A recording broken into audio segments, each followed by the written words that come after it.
Traditional witchcraft. Traditional witchcraft and folk magic are terms that describe a wide array of pre-modern, localized spiritual practices. Traditional witchcraft generally refers to systems passed down regionally, often predating modern movements like Wicca. These practices focus on direct interaction with the spirits of the land and the manipulation of natural forces to effect change. They often involve cunning folk or hedge witches, who act as intermediaries, using inherited knowledge, lore, and personal power to address the community's needs, such as finding lost objects or influencing weather. Folk magic, often synonymous with the term hedge witchcraft, is typically less formal and focuses on practical everyday concerns. This includes creating charms for protection, preparing simple remedies or potions for healing, or employing minor, localized spells for good fortune or sometimes minor curses. The core characteristic of both traditional witchcraft and folk magic is the reliance on methods and forces perceived to be inherent in the natural world, in specific objects, or communicated through familiar spirits, rather than reliance on a transcendent divine power. From a biblical standpoint, these practices are prohibited based on passages such as Deuteronomy 18:10 through 12, which explicitly forbids consulting with mediums, spiritists, and engaging in sorcery and the use of charms. The condemnation stems from the source of the power and knowledge utilized.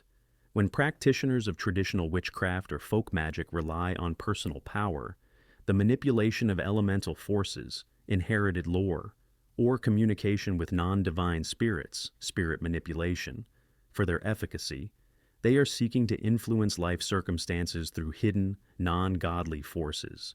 This is seen as a direct deviation from the command to seek all guidance, power, and influence solely through the one true God, undermining divine authority and sovereignty. Ceremonial magic. Ceremonial magic, often referred to as high magic, involves a highly structured and ritualized approach to manipulating spiritual forces. These practices rely on complex rites, precise incantations, and specific tools such as wands, pentagrams, and meticulously crafted symbolic diagrams called sigils. The ultimate goal is typically the invocation or control of spiritual entities, which practitioners may categorize as spirits, angels, or demons, to gain power, knowledge, or influence over the material world. This pursuit contrasts sharply with biblical teaching, which reserves the right to command and control spiritual forces exclusively for God. A related and more focused discipline is demonology, which specifically concerns the study, summoning, and attempted control or communication with demonic entities. In this practice, the entities sought are explicitly non-godly and are pursued to extract hidden knowledge, power, or assistance in affecting real-world outcomes. Both ceremonial magic and demonology fundamentally rely on engaging with spiritual powers that operate outside of God's divine authority and establish covenantal relationship with humanity. The Bible unequivocally condemns these practices, viewing them as both a spiritual and moral violation. Isaiah 8:19 condemns those who seek knowledge by consulting familiar spirits. And Leviticus 26 warns that God will actively oppose, set his face against, anyone who turns to mediums and spiritists. These prohibitions exist because the practices intentionally seek interaction with non-godly spiritual powers, which Scripture consistently identifies as inherently deceiving and demonic. By engaging in such occult invocation, practitioners attempt to gain supernatural control or secret knowledge, representing a direct transgression that violates the command to seek God alone for guidance, power, and wisdom. Divination-based witchcraft. Divination-based witchcraft is fundamentally centered on the pursuit of hidden knowledge, secret information, or foreknowledge of future events through non-natural, ritualistic means. This practice underlies many forms of witchcraft, as the ability to see beyond the ordinary veil of reality is often a prerequisite for effective spellcasting and decision-making within the occult. Historically, this is manifested in methods that appear bizarre to the modern eye, such as reading entrails, haruspicy, casting bones or lots, claromancy, or using scrying mirrors and water to perceive visions. The need for divination stems from a desire to gain certainty and control over life's uncertain path. By seeking signs, omens, or coded messages, practitioners attempt to bypass the normal limitations of human perception. While the ancient methods involved highly ritualized forms of interpretation, the modern landscape of this practice is varied.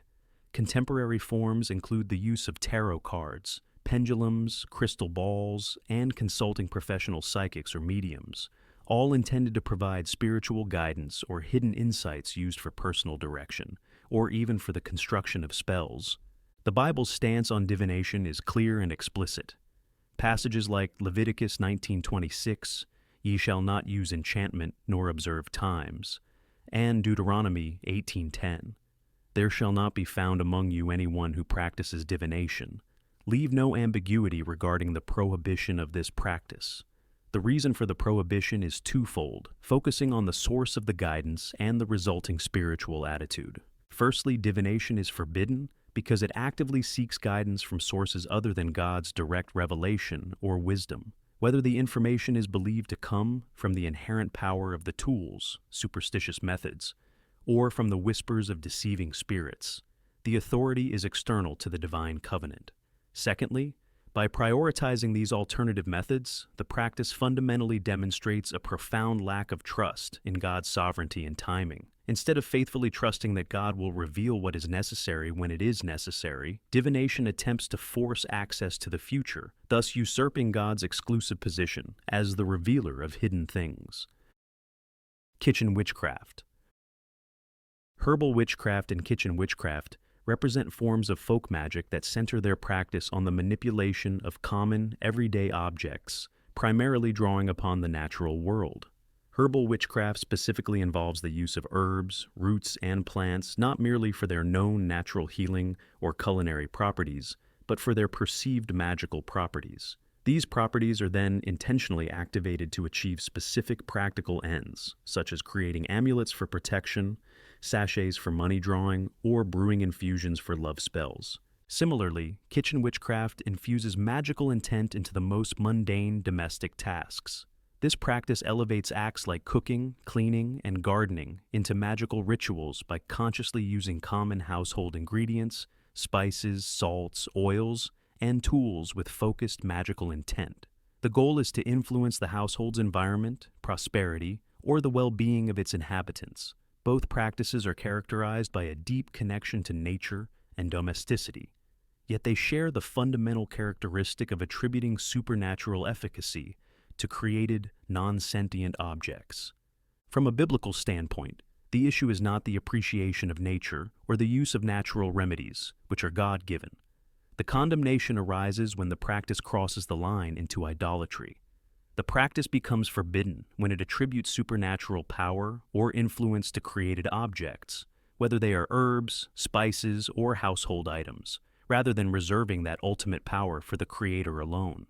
This principle is rooted in warnings against worshiping the creation instead of the Creator. For instance, Deuteronomy 4:19 warns against falling into the snare of worshiping the sun, moon, and stars. This theological principle extends directly to herbal and kitchen witchcraft. By attributing inherent magical power to plant life or common objects apart from God's design, the practitioner is relying on and seeking power from the created order. This represents an attempt to manipulate reality through self-made charms and incantations, effectively replacing faith in God's provision and power with occult methods. Energy-based witchcraft. Energy-based witchcraft is centered on the concept of an unseen vital life force that permeates all things. Practitioners focus on sensing, raising, and directing this energy, often referred to by terms from Eastern traditions like chi or prana, or simply as magical energy, with the explicit goal of manifesting desires or creating tangible changes in the physical world. The core belief is that the practitioner can harness and channel this impersonal cosmic power, typically through visualization, breathwork, or physical movements, to align reality with their magical intent. A related yet more abstract discipline is chaos magic. This highly experimental and postmodern form of witchcraft elevates belief itself as the primary tool for magic. Chaos magicians do not adhere to fixed dogmas or pantheons. Instead, they temporarily adopt belief systems or ideologies to facilitate a magical act. They employ techniques designed to bypass the conscious analytical mind, such as using intense focus, achieving altered states of consciousness via trance or meditation, and creating sigils, personally designed symbolic representations of a desired outcome, to implant their intent directly into the subconscious or reality itself. The common thread uniting both practices from a theological perspective is the source and nature of the power they utilize. Both systems rely on a power that is either cosmic and impersonal, a universal energy field, or derived from the sheer force of the human will and focused consciousness. This is where the biblical prohibition is rooted, as the practices ultimately attribute divine-like creative power to something other than the transcendent, personal God who is the sole creator and sovereign of the universe. Consequently, these practices are condemned as an act of self-deification or spiritual autonomy. By relying on their own generated energy, internal belief structures, or universal forces to control circumstances, the practitioner demonstrates a reliance on non-divine power. This is viewed as a usurpation of God's exclusive authority and a failure to seek power and change through faith, prayer, and dependence on the Creator. The engagement with such practices violates the command to worship and rely upon God alone. Wicca. Wicca is identified as a modern, nature-based, duotheistic religion and a form of witchcraft. It distinguishes itself from many other occult paths by its religious structure, which typically centers on the worship of two primary deities: a horned god, often associated with the sun, wilderness, and the hunt, and a triple goddess, associated with the moon, earth, and the cycles of life, often embodied as maiden, mother, and crone. The ethical framework for the religion is often summarized by the Wiccan Re-Day, which states, "And ye harm none, do what ye will." From the perspective of biblical prohibition, the foundational conflict lies in the nature of worship. The first and second commandments given to Moses are explicit and absolute regarding the object of devotion. The first commandment demands, "You shall have no other gods before me," while the second forbids the creation and worship of graven images or idols. These commandments establish strict monotheism as the non-negotiable basis of the Abrahamic faith. Wicca is therefore condemned as a profound form of idolatry because it fundamentally violates these core tenets. By directing worship and devotion toward nature deities, the horned god and the triple goddess, Wicca redirects worship away from the one true, transcendent God.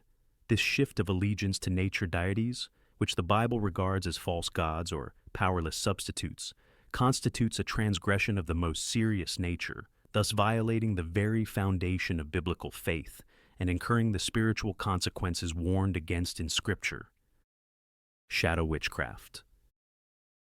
Shadow witchcraft encompasses practices that deliberately engage with the darker, often hidden or repressed aspects of the self and the spiritual realm. While some practitioners define it as self-exploration, it frequently includes practices aimed at manipulating these darker forces for external influence, which can involve techniques like curses, binding spells, and even communication that verges on necromancy, seeking communion with spirits of the dead. This form of practice is closely linked to baneful magic, which is historically known as black magic. Baneful magic is characterized by its explicit intent to inflict harm, misfortune, or control upon another person. This includes various forms of malevolent supernatural intervention, such as casting curses, hexes, or jinxes. The entire purpose is to weaponize spiritual or magical forces to secure a malicious, selfish, or vengeful outcome against a specific target. From a biblical perspective, this type of magic is unequivocally forbidden. It represents a clear violation of the moral law, particularly the commandment to love one's neighbor. Moreover, the practice is a direct form of sorcery, which is condemned in passages like Deuteronomy 18:10-12. It is forbidden because it constitutes a clear attempt to weaponize supernatural forces for malicious and selfish ends. By seeking to invoke and direct curses, the practitioner attempts to seize a role that is reserved for God alone, the sole source of ultimate judgment and justice. This act is deemed a usurpation of divine authority, relying on non-godly power for wicked purposes. Blood magic. Blood magic is an occult practice characterized by the ritualistic use of blood, which may be sourced from the practitioner themselves or from an animal. This substance is utilized as a powerful magical catalyst in the performance of spells, the sealing of magical covenants, or as part of sacrifices. The core belief underpinning blood magic is the ancient idea, often referenced even within biblical texts, that the life is in the blood. By employing blood, practitioners believe they are harnessing the potent life force or soul of the creature to lend immense power and efficacy to their magical workings and manifestations. The explicit use of blood in ritual magic stands in stark contrast to clear and repeated instructions found throughout Scripture. The prohibition against the use and consumption of blood dates back to God's covenant with Noah, as recorded in Genesis 9:4, which forbids eating meat with its lifeblood still in it. This prohibition is rigorously detailed later in the law, particularly in Leviticus 17:10-14. These passages explain the theological reason for the ban. The life of every creature is in its blood, and crucially, it is the blood that makes atonement for life. This principle elevates the use of blood beyond a mere physical act, giving it profound sacred significance within God's spiritual economy. In the Old Testament system, blood was reserved for the altar. It was the designated medium for covering sin and reconciling humanity to God through the sacrificial system. By reserving blood for this specific sacred purpose, God established its role as uniquely tied to the principle of atonement and the sanctity of life. Therefore, blood magic is strictly forbidden because it constitutes a serious violation of the sanctity of life and the sacred purpose of the life force. When blood is used ritualistically for occult purposes, whether it is to bind a spell, enforce a pact, or empower a sacrifice, it attempts to appropriate the power of the life force for non-godly magical ends. This act usurps the divinely appointed role of blood as the means of atonement, substituting the power of God's redemptive system with a reliance on dark ritual and profane power, rather than honoring the principle that blood's purpose is for atonement under God's system. Shamanic practices. Shamanic practices involve a complex array of rituals and techniques where the practitioner, the shaman, intentionally enters an altered state of consciousness, such as a trance or dream state. The purpose of this state is to undertake a journey into what is often called the spirit world. Once there, the shaman attempts to communicate directly with various entities, which may include nature spirits, ancestors, or specific spirit guides, in a quest for healing, power, or hidden knowledge for the benefit of their community or client. A practice related by its focus on contact with the departed is necromancy, which is specifically defined as the attempt to communicate with the dead to gain guidance, prophecy, or knowledge. The most famous biblical example of this is King Saul's desperate act of consulting the medium at Endor. Both shamanic practices and necromancy seek to bridge the gap between the material world and the unseen spiritual realm, relying on entities other than God for revelation and intervention. Biblically, these practices are explicitly forbidden, as detailed in several Old Testament passages. Deuteronomy 18:11 specifically prohibits consulting with the dead or having communication with spirits, while Isaiah 8:19 condemns those who consult with mediums and spiritists who chirp and mutter. The fundamental prohibition is spiritual. These acts violate the boundary God has established between the living and the dead. The entities encountered are often identified by Scripture as demonic spirits that masquerade as helpful guides or ancestors, leading the practitioner into deception and spiritual bondage by relying on false sources of power and wisdom. Modern eclectic witchcraft. Modern eclectic witchcraft represents a highly personalized and individualized approach to magical and spiritual practice. Unlike traditional forms that adhere to a specific lineage or fixed set of rules, the eclectic witch intentionally draws methods, deities, and lore from various traditions. For example, a practitioner might combine ritual elements from Celtic paganism, Egyptian mythology, and concepts derived from New Age philosophy to fashion a unique and fluid spiritual path. This pick-and-choose methodology emphasizes personal experience and what resonates with the individual over established, historical, or scripturally defined boundaries. The core issue this practice raises, from a biblical standpoint, is the deliberate disregard for the distinction between what is consecrated and what is ordinary.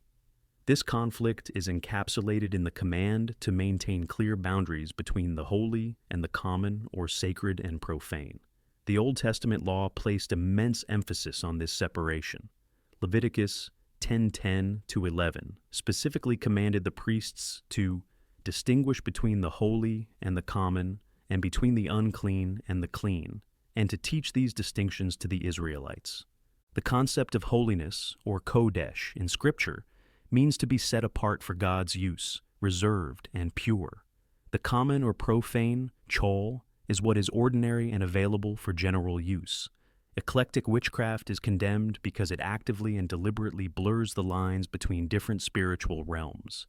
By seamlessly incorporating elements of polytheism, paganism, occultism, and other worldly beliefs, alongside potentially compromised or distorted concepts of spirituality, it creates an arbitrary, self-defined religious synthesis. Ultimately, this blurring of spiritual boundaries leads to significant compromise and spiritual confusion. By failing to honor God's established order and His specific demand for separation and purity, the eclectic practice treats all spiritual sources as interchangeable or equally valid. This undermines the absolute truth and unique authority of the one true God, resulting in a failure to maintain the distinction between true worship and prohibited practices. This mixing is seen as contaminating what should remain pure and set apart for divine purposes.